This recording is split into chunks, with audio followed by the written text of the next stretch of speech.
Hello বন্ধুরা, আজকের এই ভিডিওতে আমরা ক্লাস 5 এর স্বাস্থ্য ও শারীরশিক্ষা বিষয়ের প্রশ্নপত্র দেখব। এটা 2026 সালের প্রথম পরীক্ষার প্রশ্নপত্র। তোমাদের পরীক্ষার জন্য খুবই গুরুত্বপূর্ণ রয়েছে এই প্রশ্নপত্রটি। দেখো কি আছে এখানে, প্রথম পার্বিক মূল্যায়ন 2026, বিষয় স্বাস্থ্য ও শারীরশিক্ষা, শ্রেণী পঞ্চম অর্থাৎ ক্লাস 5 এর কথা এখানে বলা হয়েছে। পূর্ণমান তোমাদের 10 মধ্যে স্বাস্থ্য ও শারীরশিক্ষা পরীক্ষা হবে আমাদের। 20 মিনিট সময় দেওয়া হবে। এখানে নিজেদের তোমাদের নাম লিখবে, এখানে বিদ্যালয়ের নাম এবং এখানে ক্লাসের রোল লিখবে। দেখো না, আমরা সরাসরি প্রশ্নের দিকে যাব এবং উত্তরগুলি আমরা করব। তোমরা চাইলে এগুলো খাতায় লিখতে পারো, ঠিক আছে? দেখে নাও উত্তরগুলো কী হবে। প্রথমে বলেছে শূন্যস্থান পূরণ করো যে কোনো দুটি। 2 নম্বর আছে।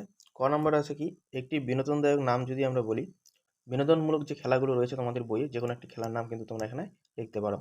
খ নম্বর প্রশ্ন, ড্যাশ তুমি ধরবে যত সফলতা আসবে তত। এখানে কিন্তু সঠিক উত্তর হবে ধৈর্য। ধয় ঐকার অন্তঃ জফলা। ধৈর্য তুমি ধরবে যত সফলতা আসবে তত। গ নম্বর প্রশ্ন, ড্যাশ আমাদের জাতীয় গীত। এটা কিন্তু উত্তর হবে বন্দে মাতরম। বন্দে মাতরম। এবার দেখি আমরা 2 এর প্রশ্ন কি আছে। একটি বাক্যে উত্তর দাও যে কোনো দুটি। আমাদের জাতীয় ফলের নাম কি? আমাদের জাতীয় ফল কিন্তু আম, ঠিক আছে। একটি বিনোদনমূলক খেলার নাম, এটা আমরা লিখব দলনেতা খোঁজা। দলনেতা খোঁজা একটি বিনোদনমূলক খেলার নাম। ফ্রি কিক কোন খেলায় ব্যবহার করা হয়? এখানে সঠিক উত্তর এটার হচ্ছে ফুটসল। ফুটসল খেলায়।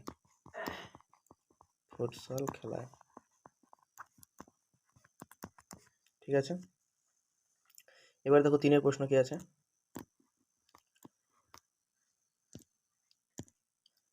3 এর প্রশ্ন বলেছে ঠিক বাক্যে টিক দাও এবং ভুল বাক্যে কাটা দাও। ক নম্বর প্রশ্ন, আমাদের জাতীয় প্রতীক অশোক চক্র। এটা ঠিক। ছাতু ও ছোলা খেলে প্রোটিন পাই। এটা কিন্তু ভুল।